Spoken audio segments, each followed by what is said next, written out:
what I recommend is just search for the UI text. So that might be something that's coming from CLI or something that you can see on the front end of the website or app. You can just search for a specific set of text, and that way you'll know exactly where the text is coming from.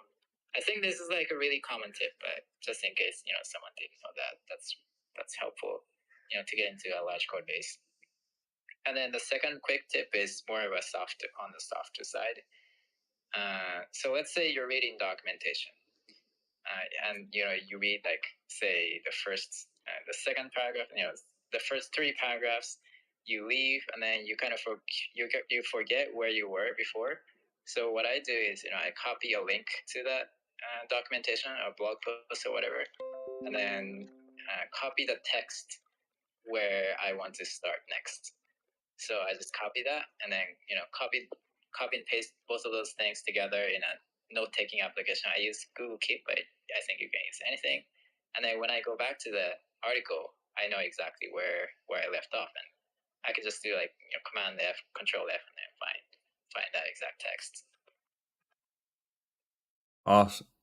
Awesome. Thank you for sharing that. So real quick, I should be now live on stream on both Twitch and YouTube. So if you're in the chat or if you're on one of those platforms, we're doing a Twitter space real quick. We're sharing about projects we're working on as well as tech tips. So fun little productivity hacks or tool hacks or utilities that you like. And then, so anybody else that wants to share anything on that, and then I got a couple fun little keyboard ones, but meanwhile I'm kind of just setting up things on my stream. So feel free to raise your hand, feel free to request the mic. Definitely open for open stage. So even if you've never spoken before in a Twitter space, definitely feel free to come on up. Fun time. If I say fun time, that kind of implies it's not a fun time. Nate. I was just trying to figure out the request UI on Twitter Spaces, which is not the easiest. Here we go. Awesome. Thank you. Yeah, I appreciate that. So I tweeted about doing a celebration space for hitting a digital number milestone, and I don't know. I always thought it was. I didn't fancy myself someone that would do that, but it's been a long week, and I was more just looking for an excuse to hang out with Twitter Space friends. So this sounded like a fun idea. Plus, I've decided that for me, I think the only real milestones or thresholds that I want to really measure and focus on for doing something fun would be an order of magnitude increase. So I've got 100 passed a while ago, 1,000 now. 10,000 is the next one, so that's definitely never going to happen. So I think that puts me at a nice, comfortable, this is probably a good one-time thing, and it'll be fun, though. So thanks, everyone, for being here. But again, my intention is not that this is a space focused on what I'm doing, because arguably the only reason I have those numbers is low-quality shitposts, but, this is more of a let's just share fun tips, hacks, advice, projects, have a good time with our evening, morning, or whatever time it is for you. And let's go to, saw 2 hands go up right around the same time. Let's start with Chris, and then we'll go back to YK. Hey, Nate. Congrats. It's a really big deal normally when that happens, so you should feel proud of that. One of the projects that I'm doing right now is Monster Hunter API. Good old digital number milestones. All right, is the audio okay, though, on stream? So. I'm wondering if I should do some music, or if that would be I'm going to be doing that too much. Today and tomorrow, because afterwards I have to go to a conference. A good tip or a good productivity tool that I use is an app named Obsidian. It's based using Markdown, so it also helps me make my readmes whenever I want to. But it is a very versatile tool that I have my Kanban board, a lot of other features and plugins. It's kind of like my second brain, I could call it. I'll probably make a comment down there and just share it because the name is kind of weird to find. But yeah, it's a pretty good tool, and congrats again. Thank you so much. Yep, and like I said, please feel free if you're on the stage, go ahead and pin some posts there.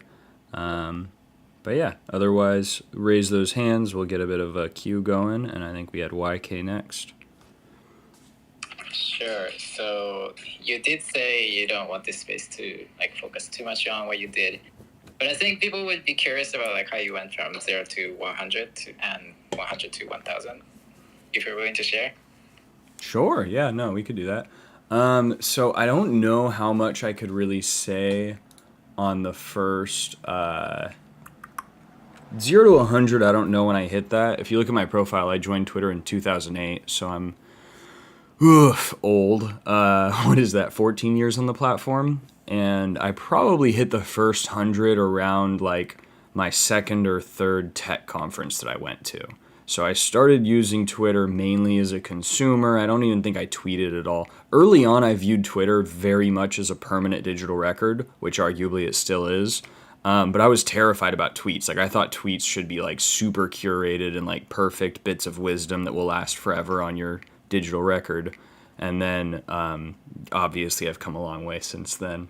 But yeah, so I think the first 100, it was when I started going to in-person conferences for work and stuff and actually doing networking where people were like, hey, what's your Twitter handle? I want to follow you.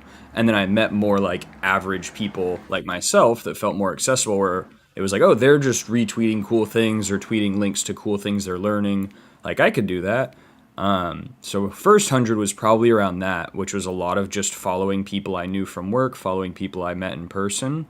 And then fast forward quite a bit, because I was pretty absent from Twitter for probably like 5 to 8 years. Would kind of consume a little bit here and there, but this year I got back into it in the midst of a lot of stuff. It was probably like I don't know 3 or 4 months ago, and just newer content creators, like tech content creators, got me involved at first, and then I just realized again, like I saw in 2010.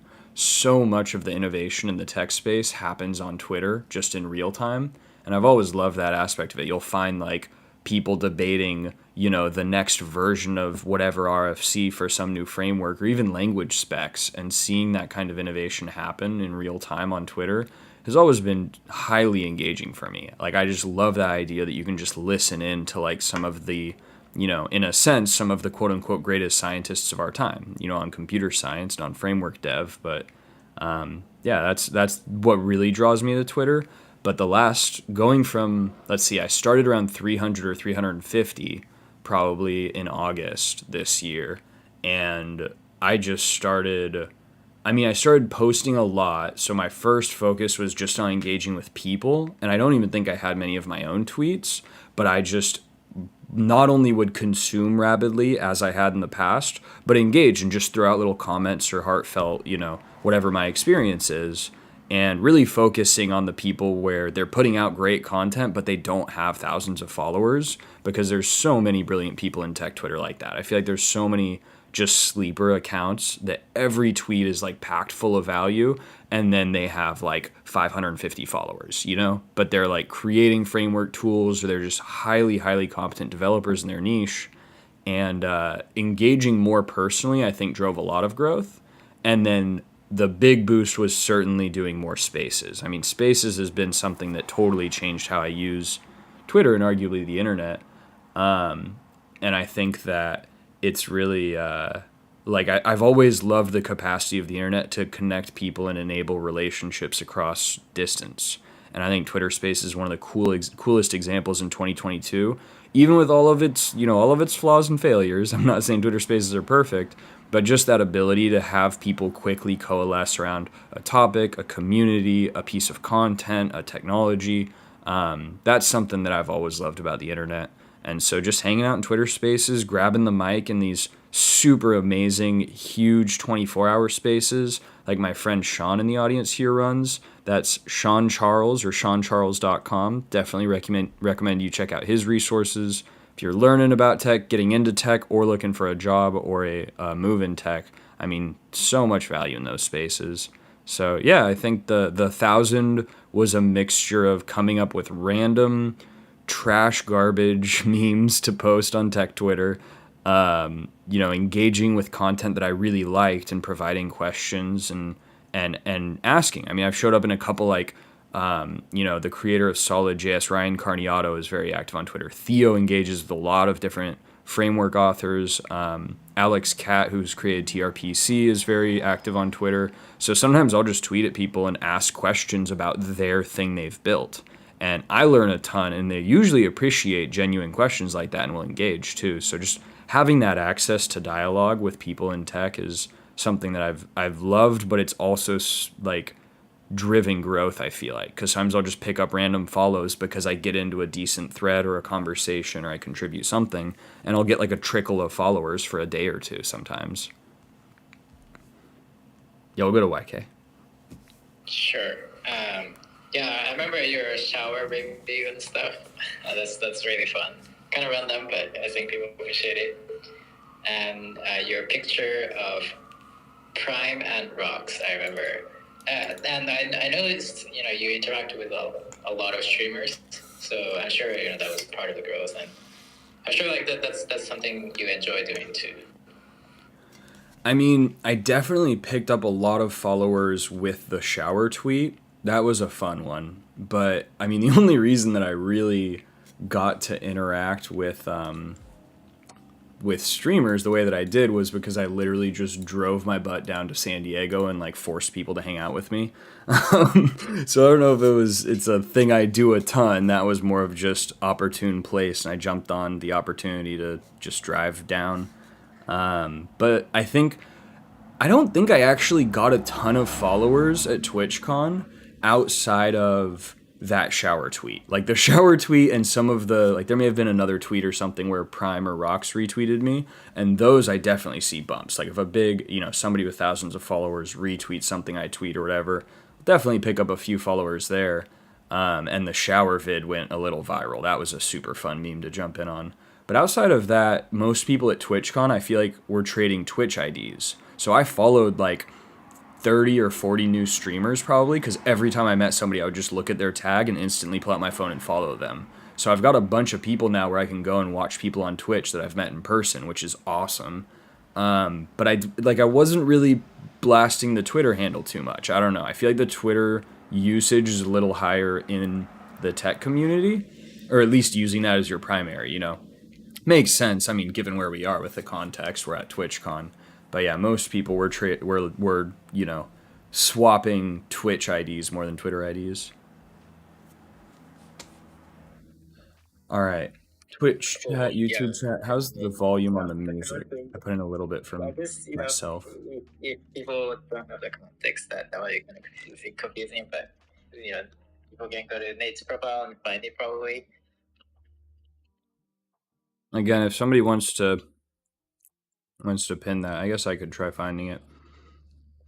I'm not gonna do it. I'm gonna make somebody else do that work because I don't even really want it shared. I have a little embarrassing story about that video, but yeah, I don't know. Now I feel like somebody's gonna pin it, so I don't know if I want to share the embarrassing story. But I'm also doing a couple things in the background, just kind of setting up for stream and whatnot. So if anybody else wants to take the mic, wants to raise your hand, definitely feel free to take that. I'm 60% mentally engaged right now. Dan, let's go to you. Well. If you didn't make 1,000 before I did. Wait, for real? I'm happy you made it to 1,000. Oh my gosh, he's 955. When is it gonna happen that he's gonna pass my follower account? It took like 3 or 4 days actually. And no, I'm happy to see that you have it. That's funny. I think now that you've accomplished this, we need to be playing more Fortnite. So I look forward to that. Because otherwise I've just been playing myself or with Nick, and that's just unacceptable. So okay. Well, first off, I would love to play more Fortnite. Unfortunately, my biggest struggle currently is that I'm having so much dang fun with Overwatch 2. Oh, Dan, you got some background noise if you want to mute. Oh, sorry. Overwatch 2 has consumed so much of my video game attention because it's a fun game. I've been having fun with that. But were you the one that I was playing with where it was a full group of 4 and we went on a crazy win streak? That was amazing. Oh, awesome. Bruno's in Twitch chat as well. Thanks, Bruno. But yeah, so granted in Fortnite, if you jump into a lobby and you haven't been playing much, for anybody that doesn't know, Fortnite's a video game, battle royale. You eliminate enemies and try not to get eliminated. But there's a squad mode where it's a group of 4, and if you go in just a random game with people who don't play the game a lot, they haven't developed what's called a matchmaking rating, because Fortnite now does try to kind of balance the games to match people of similar skill levels. And so if you haven't played a lot, or if you haven't played a lot this season, or you're just newer to the game, you probably won't have an established matchmaking rating. And if you don't have an established matchmaking rating, you'll get matched with. They actually added AI now, so some people don't even realize it, but you will straight up fight bots in the game, and like you can recognize them sometimes because they're really bad. But you will get matched with random bots in games sometimes. But just generally, it'll be an easier lobby.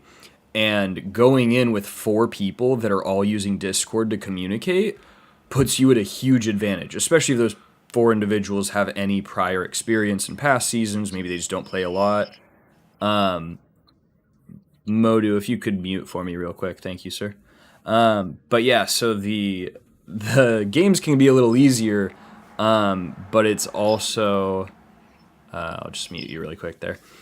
The games can be easier, but also just being in a team, you have a huge advantage. And we steamrolled. I wonder if I can bring up my stats. I think we won 6 games that night, and I got like 45 kills or something crazy. It was like the only time I played Fortnite this season, and my stats are insane because that one night of playing with a team. All right. Go ahead, Avi. Modu, I'm going to need you to mute your mic. If you can't keep your mic muted until it's your turn to speak, then I'm going to remove you to the listeners. But no worry. Otherwise, happy to have you here. Very glad you're here. Just please mute and stay muted. Hello. Okay, Modu, you can go ahead and intro real quick. Then we'll go to Avi. How are you doing, Modu? Share a bit. What are you working on? You got a tip? I'm just up and I just wake up and go to the bull or look for some firewood and tell you that I go and buy some food for my civilian and grandma. I've seen this movie before. All right, let's go to YK. I was just gonna Because I lost my mama and dad. They have a fire accident. Nate, I think you can go ahead and kick this guy, yeah? Yeah. Hey, I was gonna say Nick, Yeah. co-hosts. Yep. Let's go. Yeah, we'll get a couple more co-hosts up here. That'll let a Alright, couple thanks more for the people. tips. Yeah, I got you. No worries. It's hard to like do these things at the same time, yeah, Twitch and space. Yeah, I think I was just talking, but I was muted the whole time too. So thank you for helping out there. Yeah, I got 2 co-hosts now, so that'll help out.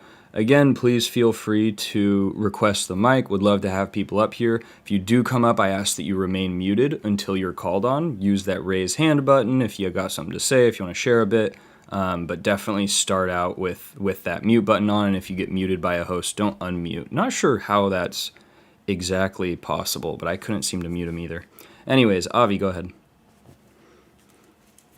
Looks like Abby dropped for some reason. Then YK, go ahead. Oh, I see a speaker request. Looks like. I love how I Yeah, let's always just wait tilt for my them. head on stream when I'm doing this because I have the phone on one of these things so I can rotate it. I think So I can angle it at the mic, but it's at like How are a you? diagonal upside down angle. So I'm always like Doing good. doing this. Sure, this is great I've been for listening to this podcast great ergonomics. Good thing I went to the over chiropractor today. 4 months, and Ooh, I've podcast. been getting my fair share of enlightenment.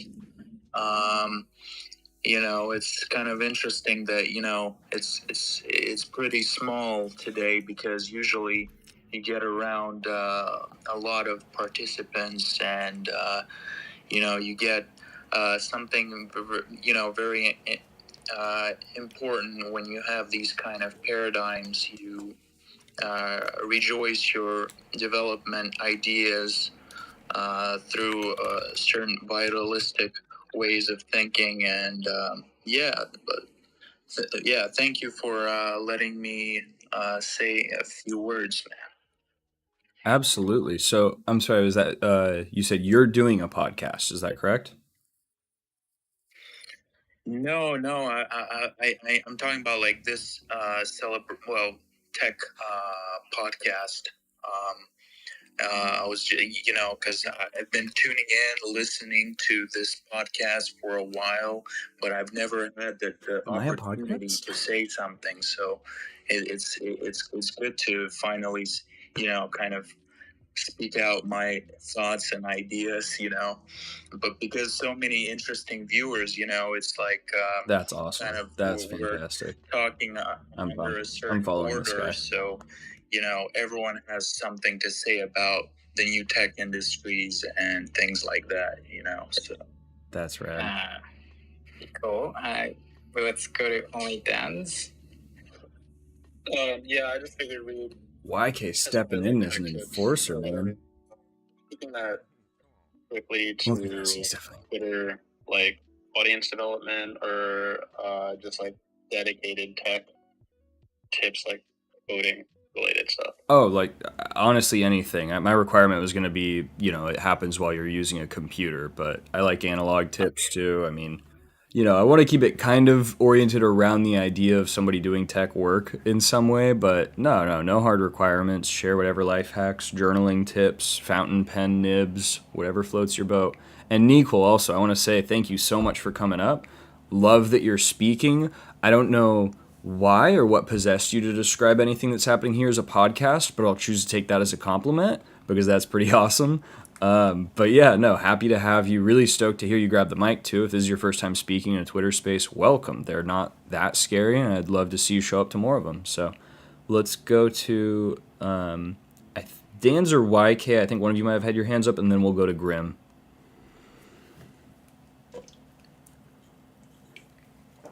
Sorry, multitasking is definitely a little hard. I don't know if you cut out there. You say I was me first. giving you or YK a chance to okay. finish up, or if you had a comment. This is like the things that I find absolutely necessary is finding a good circle of people to continue working on stuff. I have been recently digging into something with actually Mark, who's in the audience, and I think it's really easy to burn out or just like overall stuff. There's a million reasons to not do stuff, and so finding people recently who work on like things that are missing within the space is incredibly useful. I don't really do productivity tools, but that's like my only thing that I think is actually actively necessary. That and yeah, I mean that was like one of the, as far as tech tips go. Outside of that, like for Twitter stuff, I think it's like consistency. There's so much like behind, like the snack for that stuff that I do is just like incredible at keeping me consistent on like building stuff as well as like meeting compelling people, working on cool stuff, whether you're trying to like get hired or whatever it is. That's all I was gonna say.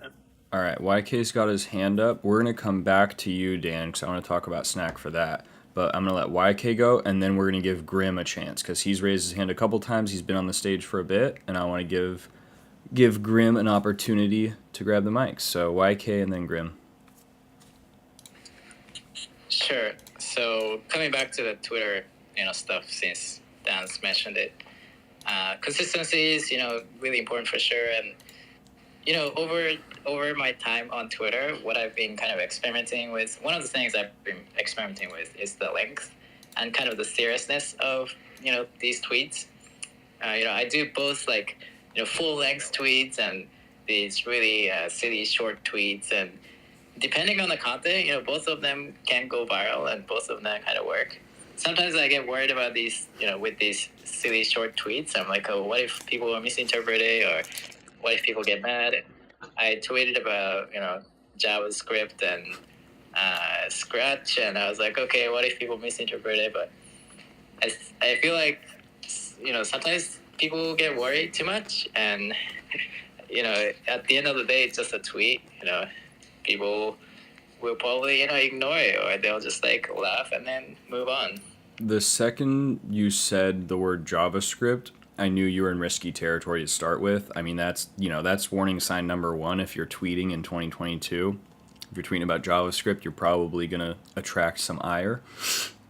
Personally, I've had a fun kind of as I've re-engaged with Twitter and the pendulum swung a million degrees. That's not correct, but swung full circle from highly concerned about the content of my tweets, want to keep things private and only tweet perfect bits of wisdom, to whatever the heck I've been doing for the last 3 months. Along the way, I've had a couple of fun interactions with people on Twitter. So the first thing that helped me was I had some friends and some people, I think mainly it was people from Theo's community. I think we were talking in Theo's Discord on like the memes channel, of course. And there was another discussion, I wasn't involved with it at this point, but somebody talked about the fact that when you get banned, or not banned, when you get blocked on Twitter, that is a bit of a W. That kind of means that you won the discussion. Once somebody's frustrated enough by your takes to out and out block you, as long as you're not being a huge jerk, as long as you're not just being insensitive or illicit for no reason. If you're in a nice, dialogue with someone and they block you, you kind of win. That means you walk away with the dub. And that was the first bit of wisdom that made me feel a little better when I had a couple people who so there's two conflicts I feel like I have on Twitter. Because first of all, keep in mind I've kept my takes so banal and trolly that whatever I'm saying is always layered in sarcasm, to the point that if you engage at face value, I kind of know that it's you didn't get the joke, right? Like if somebody replies treating my statement as dumb, they don't understand that it's funny because of how dumb it is. And that's the only reason I even, put it out on the internet. And so it is a funny, like I've had a couple people who call in and they're just like, oh, you're wrong because of this. And I just don't even respond sometimes, right? When it's like that, it's just like, okay, whatever. I don't need to correct an opinion, and that wasn't really what I was saying anyways. So if it's a straw man like that, I'm just kind of like, I don't need to engage. If they really engage, I will go back and forth, and I try to keep it respectful at all times, but I will definitely troll people. And it's always with a bit of snark. And there's been a couple now where the person did not like what I was saying or how I said it, to the point where I got blocked and the whole thread vanished. And I've had a couple funny ones with that. We'll go to YK and then I'll maybe share one of those. Nice. That reminds me of this particular tweet I made a while ago. It was when PyScript was becoming a thing on tech Twitter. I don't know outside of tech Twitter if it was a thing. But, people were saying PyScript, which is like JavaScript and Python kind of combined, is going to replace JavaScript. So I was like, that's ridiculous. And I made this one tweet saying TypeScript is so much better than PyScript. And, it's a joke. Like, it's not a direct comparison even. But people got mad. They were like, oh, how dare you say that? Like, try this with TypeScript. But, it's like some people just don't get the joke. Yeah, sometimes people don't get the joke. And it's really, I feel like I've found Twitter dissenters most often fall into one of two categories. It's one, somebody who is generally newer to tech and they don't necessarily fully understand the topic at hand, and they're really attacking their misunderstanding. And I appreciate those conversations, because a lot of time when it's like, hey, here's what's going on, like, I won't say I change minds, or anybody on Twitter does necessarily, but I'll leave that up to individuals to say. But you will get kind of like, hey, yeah, there's this thing, or this is the reason it's different than that framework or whatever. And I've had some good interactions of people just being like, oh, okay, cool. Like I didn't know that. I didn't realize that. The other category, and sometimes there's not good reactions to, where the person is just so obstinately confident in their incorrect opinion. And those are the ones that I can sometimes troll into blocking me. If you're on the very strongly confident in your incorrect opinion side of the spectrum, I only have so many words to politely convey on Twitter. But then the other one is people who are very, very adamant about putting their own knowledge on display, I feel like. So there are many different reasons for this, but when somebody has either a lot of depth of knowledge on a topic or a just a tight emotional connection to a topic. There's many reasons we have this in tech. All of us, generally speaking, technologists and programmers are really passionate about the tools and the things that we use and build with. And so you have people who just have skin in the game and they will just fight to the last breath. And that is, there's good conversations that still happen out of that. But there are times where if I see somebody engaging, it's like, man, this is the equivalent of the, junior high kid that just raised his hand every single question because he had to have the class and teacher know that he knew every answer. And those sometimes I just won't engage either. Sometimes I'll engage and we'll go back and forth a bit, but sometimes I'm just like, I'm not gonna, you'll never be convinced that I'm as smart as you, much less smarter than you are. So engaging is only gonna do so much good for me, and when the outcome's only gonna be so positive, sometimes it's better to not say anything. Dan, we'll go to you. Yeah, so I just kind of wanted to switch slightly the topic to, I'm kind of curious how, with so many recent libraries popping up, I would say languages, but not really. I'm curious to what extent people within the community look to sort of certain people to dictate what they should be using. And sure, you're exposed to a lot of different libraries and stuff, but how much do you guys have sort of like a top, let's say, 10 people that you look to influence like the actual things today that you end up looking into due to the absolute like onslaught of frameworks that are coming out and various dev tools that are coming out? Presumably that'll just continue.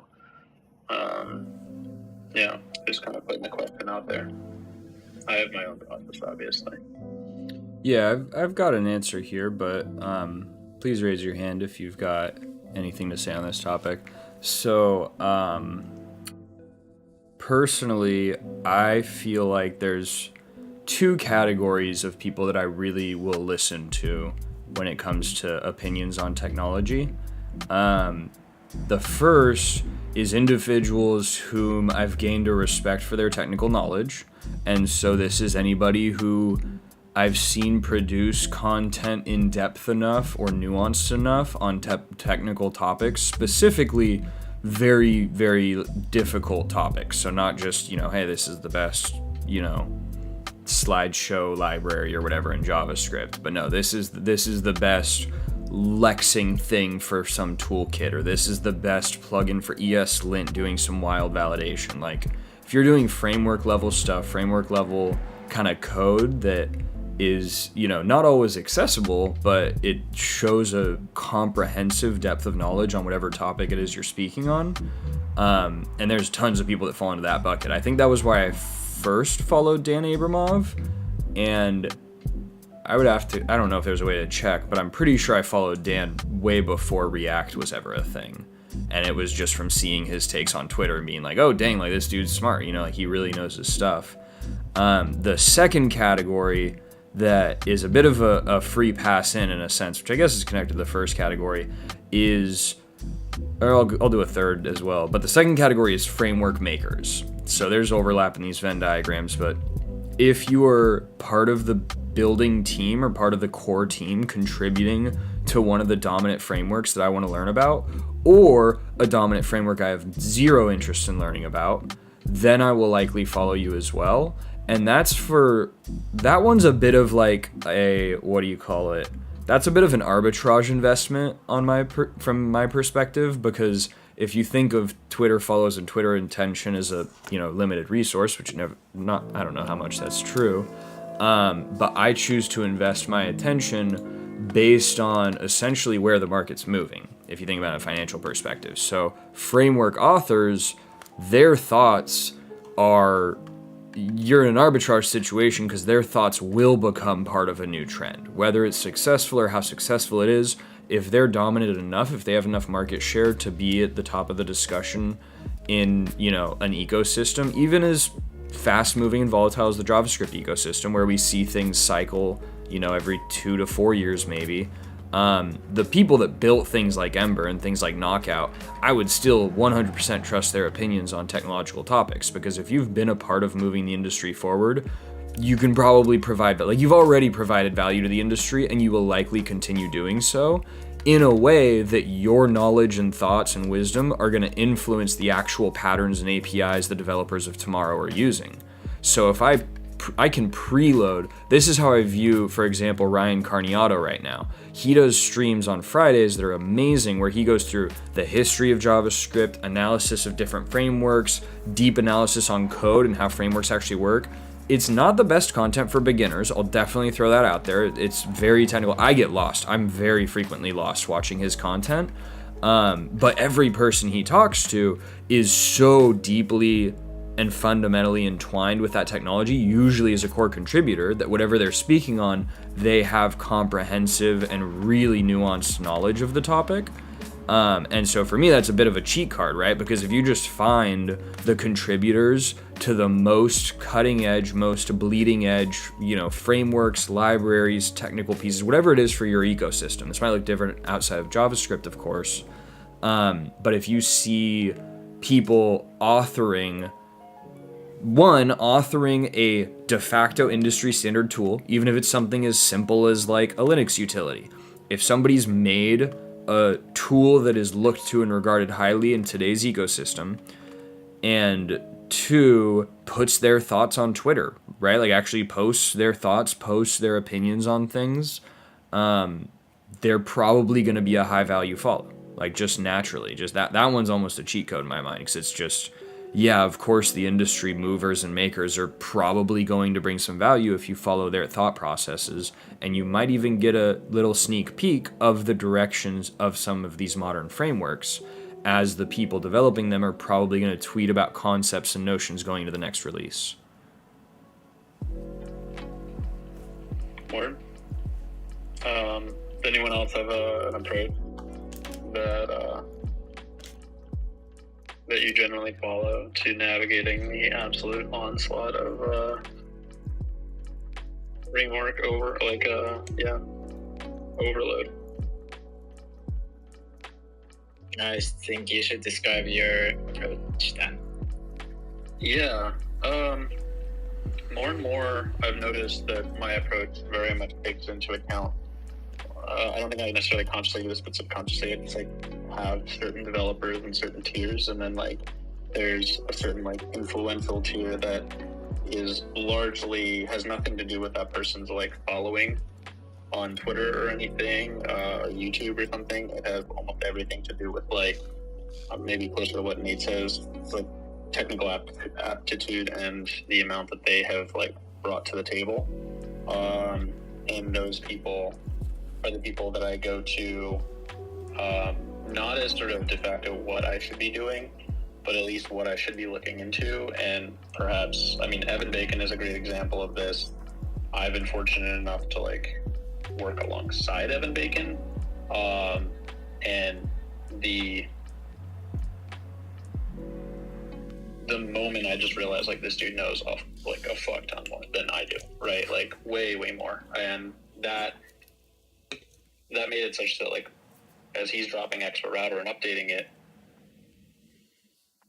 it is more like I need to revisit how I think about navigation fundamentally. And so I'll look into that. But there's actually a lot of libraries that, and you can always spin your own navigation.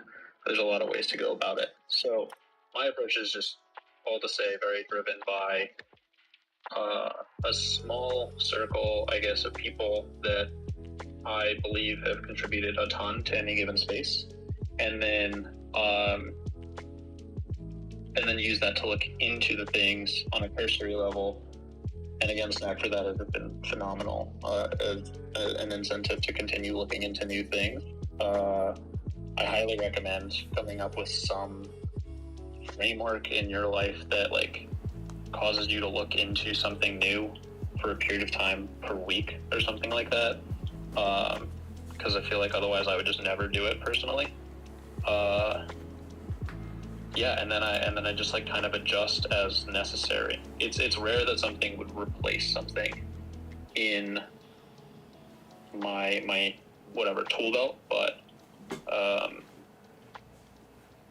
yeah, the qualifier has to be there's like an order of magnitude of difference kind of thing. Again, like Mark's native wind is very much that, like, order of magnitude difference in experience working with Tailwind. So big ups to Mark. Yeah, that's awesome. If you could have a tweet for Native Wind on hand and for Expo, that would be dope. But yeah, if we don't have any hands going up right now, so I am going to pass the mic back to Dan, since nobody here is stepping up to share a project or a tech tip.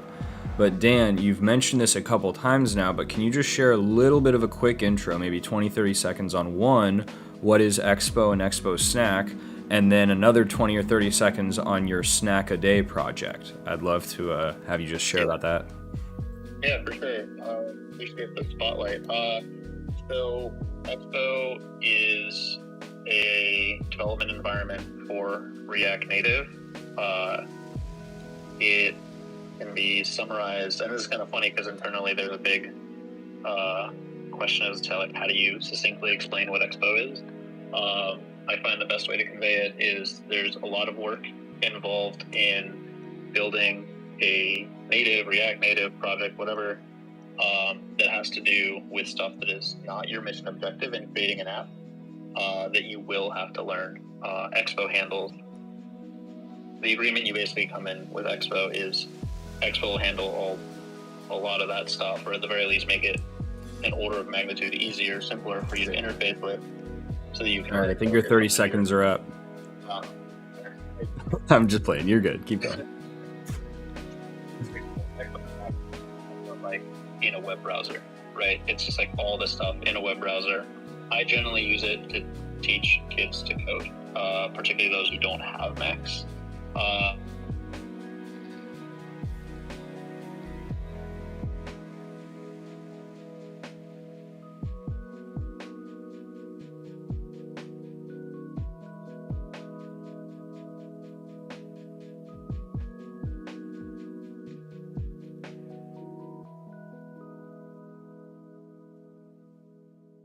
It can be visually aesthetic things, Expo tooling, like just things that are available to you. I muted the mic so I wouldn't crunch, but I muted the Twitter space too, so it's coming off the mic. I'm sorry, guys. A showcase of different various functionalities of things you can do. Yesterday it was like Stripe, right? Like all the things you can do with Stripe and Expo.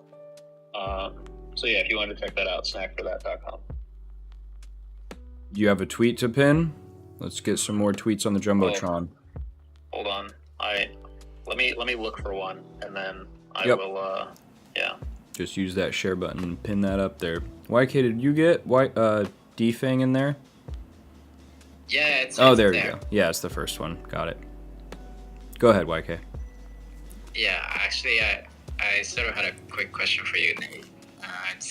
It's not related to our current topic, but how did you go from 0 to 80 followers, or whatever you have now on Twitch? I know like the last 40 were from TwitchCon, but prior to that, and like what got you into streaming in the first place? So I'm currently at 281 followers. Is that what you said?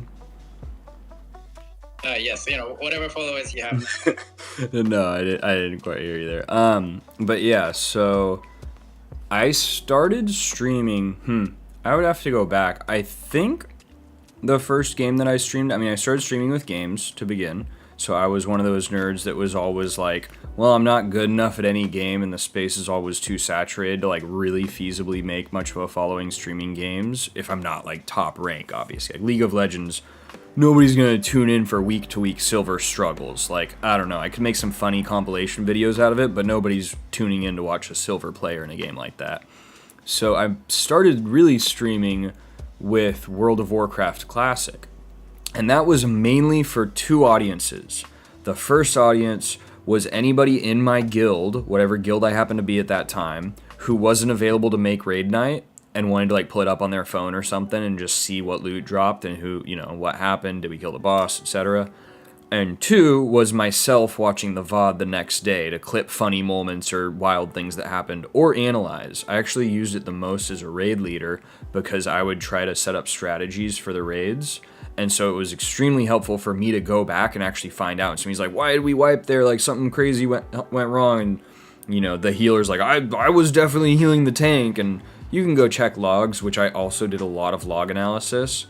But it was so easy to just go to the Twitch VOD and just be like, oh, look, the healer was AFK and that's why the tank died.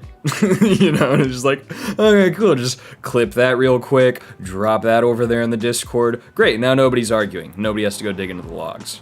So yeah, I really just started streaming for that and probably got my first 100 followers from World of Warcraft. And I don't think I ever broke like 1 viewer average in that entire time. And I don't know how many hours I streamed. It wasn't a ton, but yeah, it was like no viewers, never really had viewership, but I would get a slow trickle of follows, and that was over about 2 years, I guess, because I think it was vanilla classic WoW. So if you're not familiar with the game, this game came out 15 years ago. Brilliant Corporation just realized they could slap a new title on it and stand up servers, and they'd get a bunch more subscription money from reusing a 15-year-old game. So they did the classic refresh. I enjoyed the original game a lot, so I joined for the refresh, which I hadn't played originally. So I got to play kind of the nostalgic game, but also a game that I hadn't actually played back in the day. And then it was vanilla, there were 6 phases or something, and then TBC, the first expansion I played as well. So it was like over 2 years, but I was in probably 5 or 6 guilds over that time. You know, guilds break, guilds separate, sometimes it's just not the right fit.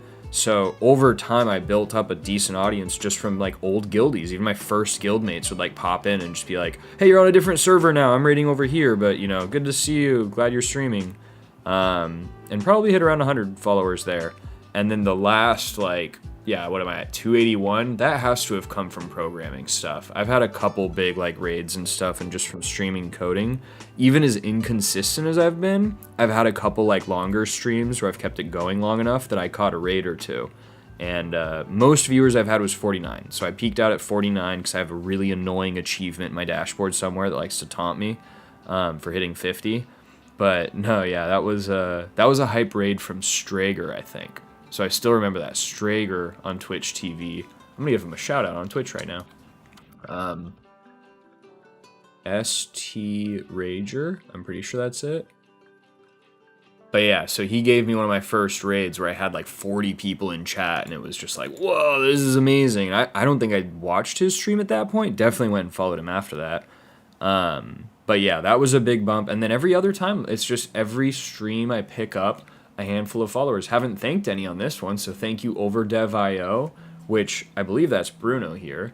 And then thank you ZappyIDK on Twitch for the follows. Let's click over to that sweet, sweet YouTube dashboard for the one watching now. Yes, hello, me in chat. Good to see you again. Glad you're here. So, raids are super exciting. I think I've only gotten 1 raid, but that was from the biggest programming streamer at Prime, and I went from 6 viewers to 600. That was like pretty insane. That's insane. Yeah, 100-fold increase, 2 orders of magnitude. That would be pretty hype. I don't know, man. I just, even the 60-person raid or whatever it was, I'm pretty sure my heart just started pounding instantly. I can't imagine. I've seen videos too, and it's funny, like once you stream a couple times and you think about not even experiencing anything close to that, but just even smaller versions, how much it's like, oh my gosh, there's like 50 people here. I can't imagine. Oh man, there was one highlight I saw of a small streamer that got like a 15,000 person raid. I can't even imagine my emotional response in that moment. Like, it's so funny that's where we're at as a species, but that would probably trigger fight or flight. I'd just be like, oh my gosh, there's 15,000 people. That's 30,000 eyes. What's going on? What's happening? I don't know. I think I would have a meltdown. How many did you have on the raid when he came in? It was Primogen, right? Yeah. I had 6 viewers.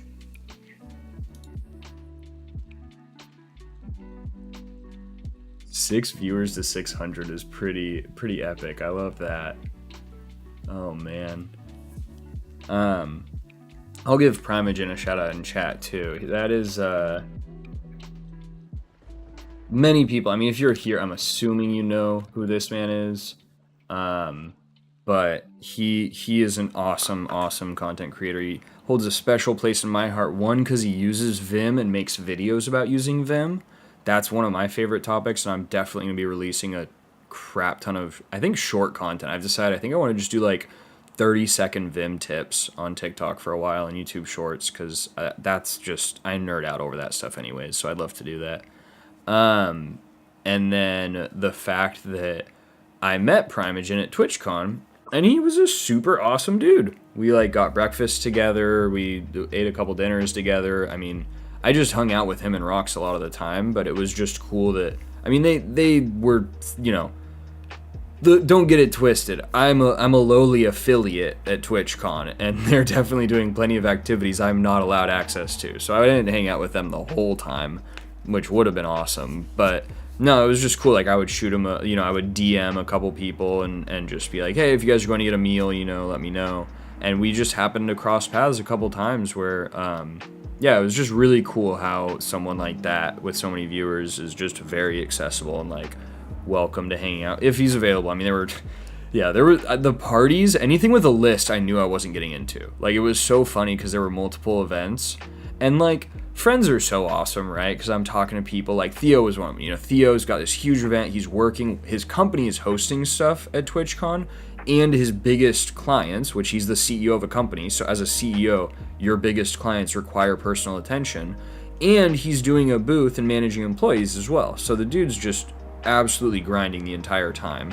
And he hit me up at one point. He was like, hey, like, there's this party thing, whatever, it was a V Shoujo party. And he told me a day or two before, he was like, hey, I think I can get you in, blah, blah, blah. But I'm like, I've been in the nightclub scene. Like, I've tried to get into bars before where like friends have connections and where friends don't have connections. No shot he's gonna have time for me, and no shot I'm gonna walk my way in as like a single dude. Like, let's just be honest. And I even walked by the event at one point in the night, and it was just packed. There was like 40 people shoulder to shoulder in the like little waiting area outside.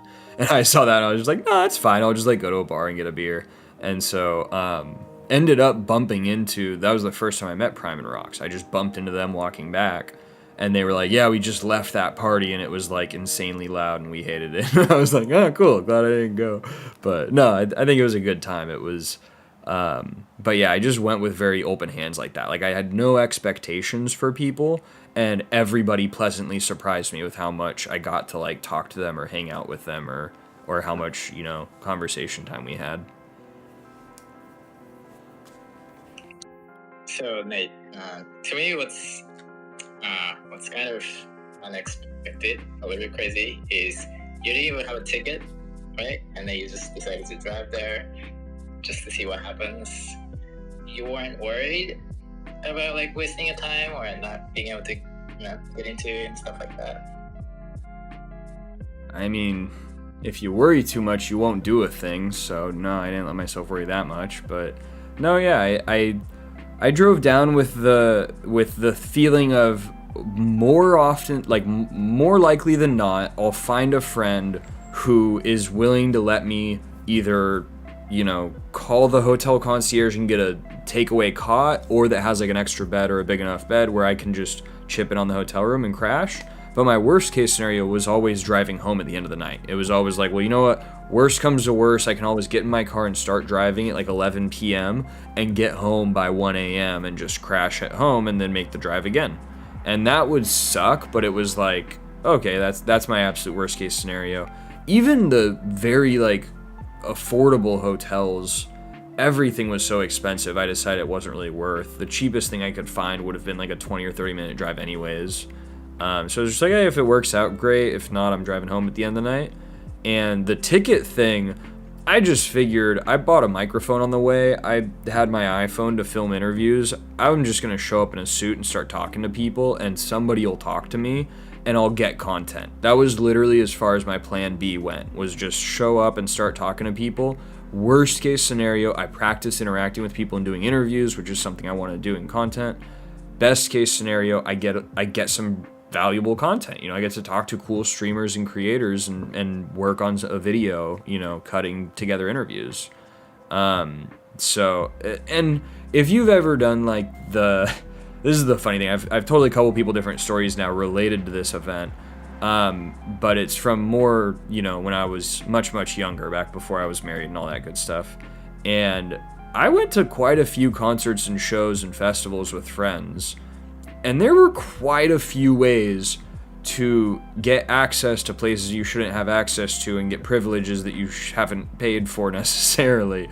And, you know, there's stuff that's more sketchy than not, but I had friends who would do the funniest stuff. Like, one guy he knew a lot of bands, so he went to festivals and, like, he was kind of a roadie, like, he kind of helped out with random tasks, but he didn't get a VIP wristband. And his life hack was bring a pack of Sharpies to every festival, take the wristband a little loose, flip it inside out so it's now a white wristband, and Sharpie it whatever the color of the VIP wristbands are for that event. And that one life hack got him backstage at multiple concerts where I would just literally be in the audience, like pushing my way to the front to try to see people. And I'm like, yo, what's Ben doing on stage? Like, I think that's Ben. Is he just standing behind the sub there? And it was just, yup, guess the dude had his Sharpies, you know, just random flash a wristband that looks the right color and be confident that you're there for the right reasons and people will let you buy. So I knew there was little like funny things like that. In the back of my mind, it was like, okay, you know, I can find my worst case scenario I figured was finding somebody leaving after day 2. So any conference, that's what one thing you can generally bank on is there's probably people who need to take the 3rd day of a conference as a travel day. It's always the least attended day. And if you find somebody who's not going that 3rd day on the night of the 2nd day, then you just, what are they going to do with their badge? You know, if they don't want to keep it as a collectible, then they might just throw it out, and rather than throw it out, they might give it to you. So I kind of figured I would get one that way, potentially. Like, that was my plan C or D. But I found one the first night, and so I was able to go to the 2nd day. So it was awesome. Worked out great.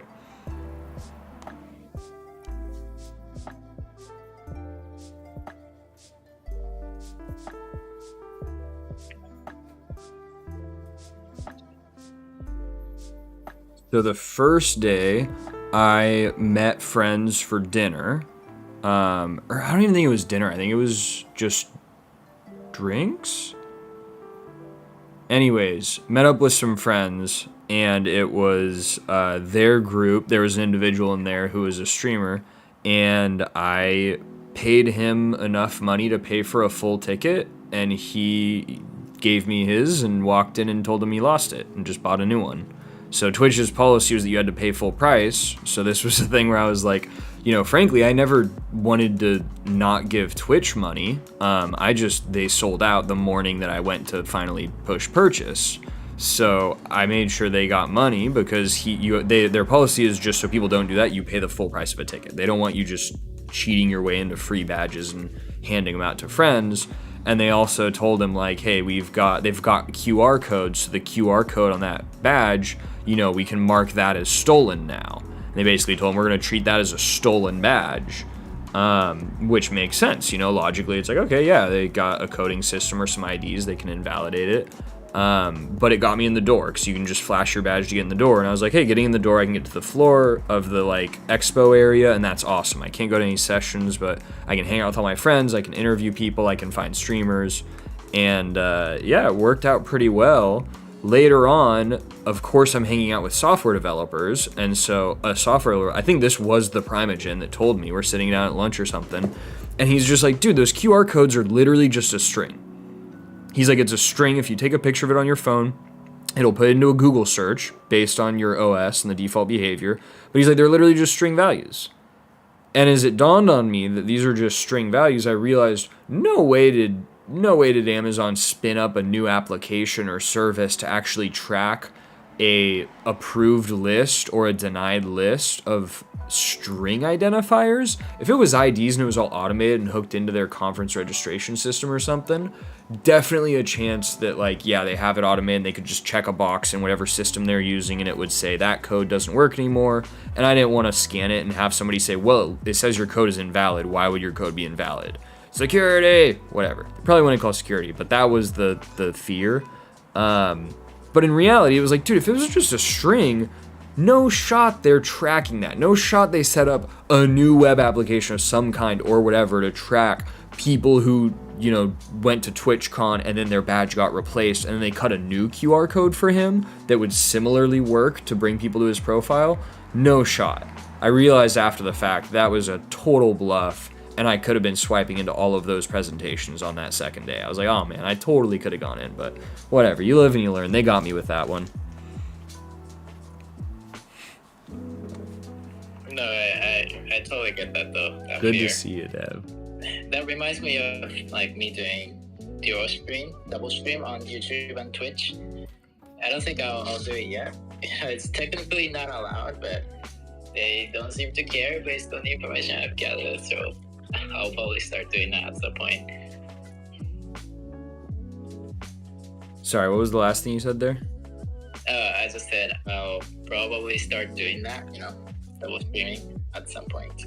Yeah, the double streaming I think is cool. One, just to get a little bit of content on my YouTube channel. It's not ideal. Like, stream VODs are not the best for YouTube videos, but I'm just being such a silly perfectionist about my editing right now that, hey, put something on the channel.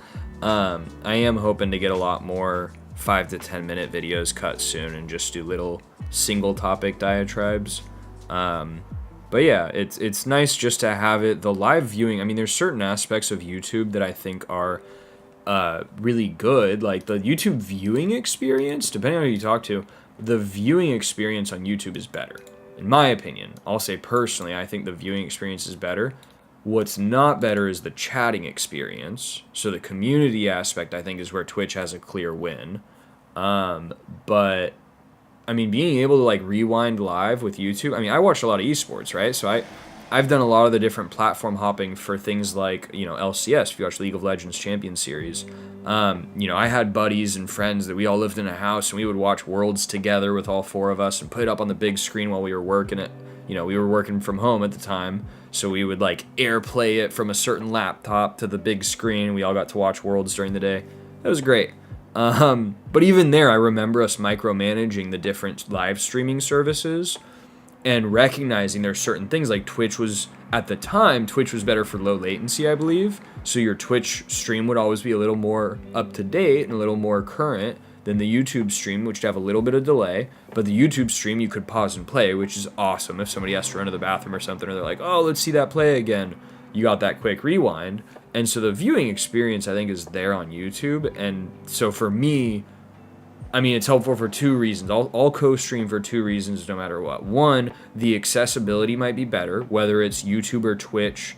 It could be a connection issue. It could be a device issue. It could just be what apps they have or prefer. But the fact that if somebody wants to watch me live, they can go to YouTube as an alternate to Twitch if it works better for them for whatever reason. That's enough reason for me to want to stream to both. And I definitely forgot my second reason while I was talking. But we've got a lot of awesome people who have joined the audience here. I see quite a few friends. Once again, we got Sean here. Beautiful looking man, but I don't quite recognize the avatar because lately I've seen Skittles and hamburgers more than a human in a suit and a tie is a new one there. But I see we've got Jen and Sophia in the audience. Front end Dev, I think I gave you a shout. Maze! Oh my gosh, we got Maze in here. I'm throwing Maze an invite. She can maybe share about a secret thing of mine. Traylon, Bruno's still hanging out. So good to see you guys. So again, this is open space. Feel free to take the stage, take the mic. It is a recorded space, and I am live on Twitch and YouTube currently, so keep those things in mind. If you join the stage, the only thing that I ask is you please stay muted until there's an opportunity to speak, and keep your mic muted if you are not speaking. Other than that, raise your hand if you want to talk. Let's go to YK and then Maze. I want to hear a bit of an introduction. Yeah, I'm actually going to hop off now. Thanks for hosting this, Nate, and congrats on 1K again. And I'm probably going to hop off in a 5 or 10 or 15 minutes here personally and get to some coding. So I did want to do some live coding on stream. So we'll see how that works out because I've been having so much fun in this space. But Maze, introduce yourself. If you want, you can share a little bit about how we've been talking and the project we've been talking about. And the topics here are: 1, share a project you're working on. So I'm giving everybody an opportunity to share, open source project, side project. If it's a work project or proprietary, don't share anything you shouldn't, obviously, but you can share vaguely if you've got something exciting in technology that you're building. And then secondarily, the title at the top, if you have tech tips. So this can be hotkeys, this can be plugins, just quick life hacks in general. And those are the topics. Thank you so much for being here. We'll give the mic off to Maze. Hey everybody, and first of all, congrats on the 1K celebration. And let's see. Well, first, my name is Maze. Oh, it's Mathine, but Maze for short. And I'm a software engineer. And my current project I'm working on is a freight forwarding app that kind of gets the communication of the agents and freight forwarding to book cargo transportation and all that, and then get like CBP codes. Kind of a big project right now. I'm starting small, trying to add what I can, and then kind of growing from there. And let's see, what else? Oh, so I'm excited for our interview that we're working on. So Nate's working on interviewing a few people in the field, and we haven't scheduled anything yet because I know you said you're working on it. But I believe you're going to stream it, and then we're going to play a fun game after, so I'm excited for that. I believe Minecraft, because that's what I have on every platform, Minecraft. Let's see, what else? What was the other thing? If you've got any tech tips or life hacks or quick tricks for programming, coding, or just working on your computer. Oh, okay, let's see. Any tricks? I don't know if I'm gonna have time to. Most of the spaces I'm in are like. I feel really bad because I clickbaited people if that's space, but my wife just messaged me, so I might have to wrap it up here with the space. For like technical interviews that I try to really master right now is talking while you're doing a coding challenge. People doing like Leak Code or Code Wars or anything, making sure you talk through every step that you're doing, just so when you're in an interview, you're not kind of just whispering to yourself and it's kind of awkward.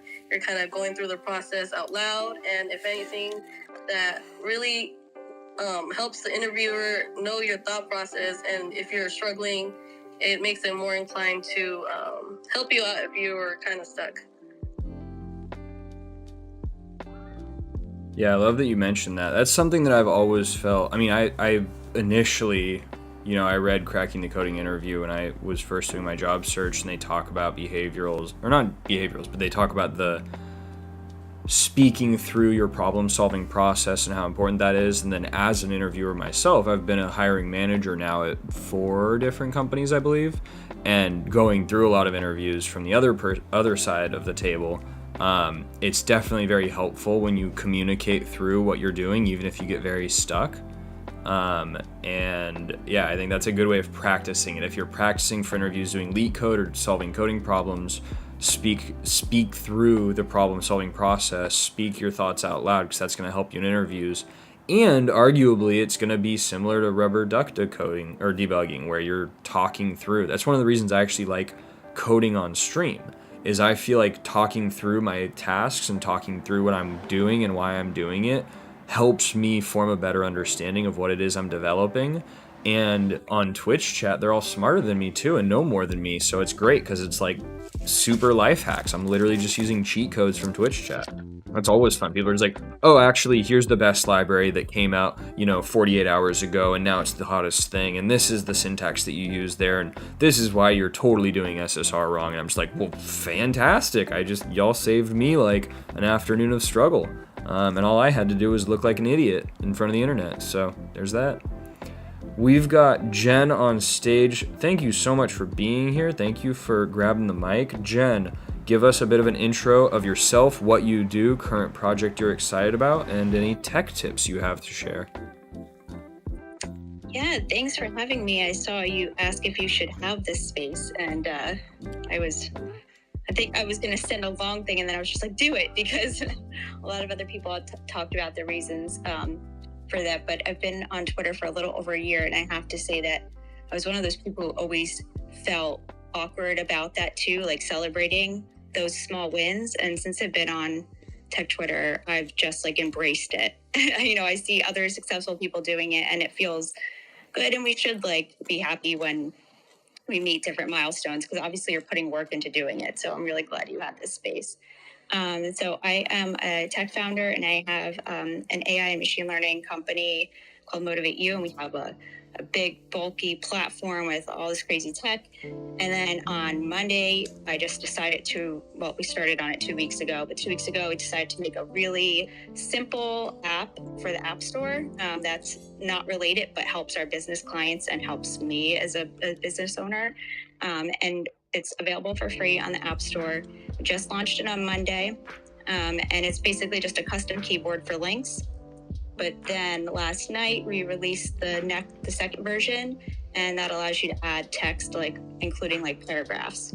So it's actually helped me to trim down the amount of time I reply to people in DMs and emails and text by like 3.5 times. So I'm like down to like an average of 13 seconds per response, which I was, having a little bit too much fun timing myself last night. But so yeah, it's just been helpful because anytime I try to leave an app I'm in to go and copy and paste a common message or reply I have, or find a link that people want me to share, half the time I end up forgetting why I was going there, what I was trying to grab. And so what I had been doing was just leaving all of my messages till the end of the night, but that's not great for response time, especially if you're like trying to reach out to clients or get on one of those like tweets where it's like drop your LinkedIn link. Obviously those move fast. So, and yeah, so I guess the hack would be using that to respond to people faster. I'm saying this because it's free. So like, it's not probably a little bit less shilly than if it wasn't free. But yeah, fair. If we get 1,000 iOS downloads, then we're going to, put out the Android version because, people have been asking for it. So we don't have an Android version yet, but share it with your iOS friends, and if we see that there's enough of a response, the way things are going, we should be there by the end of the week, the 1,000 downloads for iOS. So I'm excited about that. I think I answered all the questions. Yeah, that was excellent. Thank you so much. So I realized as you were talking, I've got my OBS running and I just have the like dog meme. So it's just like the "this is fine" meme with the house on fire behind me and I'm in front of the dog. And I realized I can just put up a Chrome source, and this whole time I was like, man, I could have been showing the tweets on screen. So I pulled up motivateyou.net, and so I have that on screen at least, on stream. But yeah, if you want to find a tweet and pin it to the space here so that people can quickly find your project. And personally, I feel like trying to go to the App Store and initiate an app download while hosting a Twitter space is just asking for it to end early. So I'm going to hold off until after the Twitter space, but I will definitely go and be one of those. What was the goal? 1,000 iOS downloads? There we go. Yes. Yeah, I ended up, so I deleted my beta version like ahead of the launch, and I hosted like a countdown space, and then I immediately went into Graham the dev space. Like we had like a launch party space. And so I ended up in this situation like, oh wait, I gotta like download this while I'm not only in a space, but I'm closing up one space and then going to co-host a second space. So it wasn't the best, foresight. But the one good thing about this app, and if you look at the motivateyou.net/keylink, that's the page for this. It's super messy. Like I said, I decided to do this 2 weeks ago. So it was, it was one of those like challenge type of things to myself. Let's see if we can make an app, get it approved, do marketing, and start everything from scratch in just like 2 weeks, and then see if we can launch it and get enough people on. And I completely lost my train of thought. See why I need this thing? This is awesome. This so I could do what I need to do in the moment and not like go on a tangent and forget where I was going with that. But no, I love this. So yeah, but... I tried to download it, but it's one feature. Technically it's two now because you got links or paragraphs, but because it's literally one feature, it's a lot less painless than like I would never try to tell somebody to use my platform while multitasking because it's a beast. But this is just one feature, and everybody who's used it has no questions for me, and I'm like, oh my god, this is amazing. I'm so used to like easiest support ever. To all my clients' questions all the time, and now nobody has questions. I'm like, this is why people say make simple apps. So just to get this straight, though, you are a CEO and founder of this company, and this is a side project, a 20% style project, if you're familiar with Google's notion of, 20% random innovation. And you spent some time to produce a tool that you found value in and just launched it for free for people as a CEO. Is that what's happening here? Yeah, so That's awesome. There is a marketing piece to this though. So if you look at Sure. the logo, right, our Motivate You link, like logo is within the link of the key link logo, right? Right. And so if you go to the Apple Store too, you'll see that the developer is Motivate You and come back. Because the first people I beta tested it with was my clients because they're business owners, because my company is a B2B2C. So they're having That's to do a lot the of same thing I letters. do with them.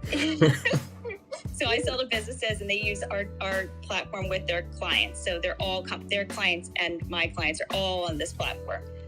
And so just like I'm doing all this marketing and messaging and responding, in all these different places all the time, they're doing the same thing. So I wanted to make it for them too, because the way we bill is we bill per active client. So we bill our business clients based on how many clients they have on the platform. And so it benefits us for them to do well, right? It's like it all works out for everybody. But then upon making it, I was like, well, this is actually going to be helpful for everybody.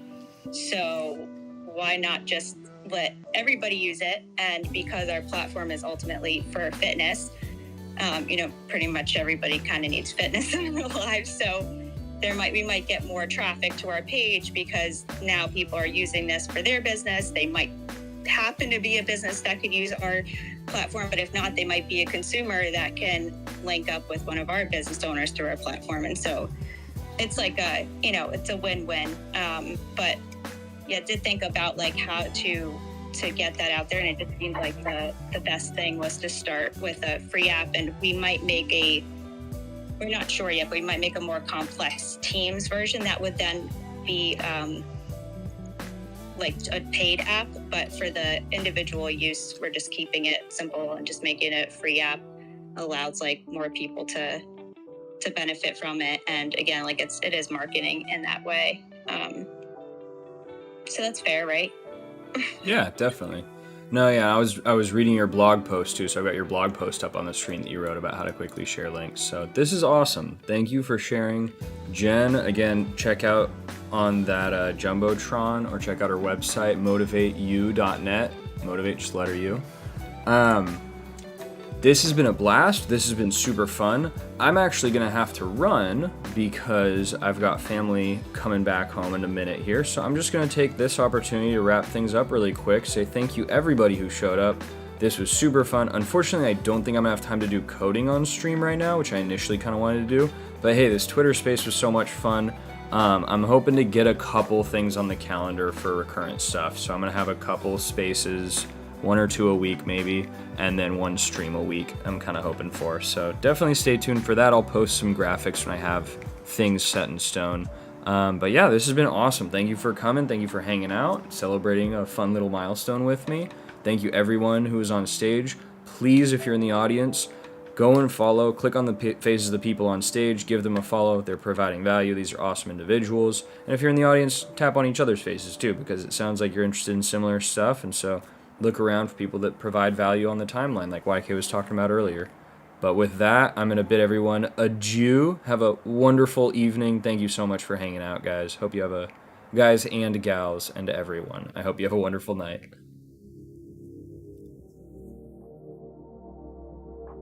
All right. Sorry I'm not doing coding, but I got to run. Thank you for hanging out. If you're on the stream, if you're on the VOD, whatever. If you got this far, send me a DM on Twitter, and I'll send you a fun picture in response. That'll be fun. I'll see if anybody will do that. All right.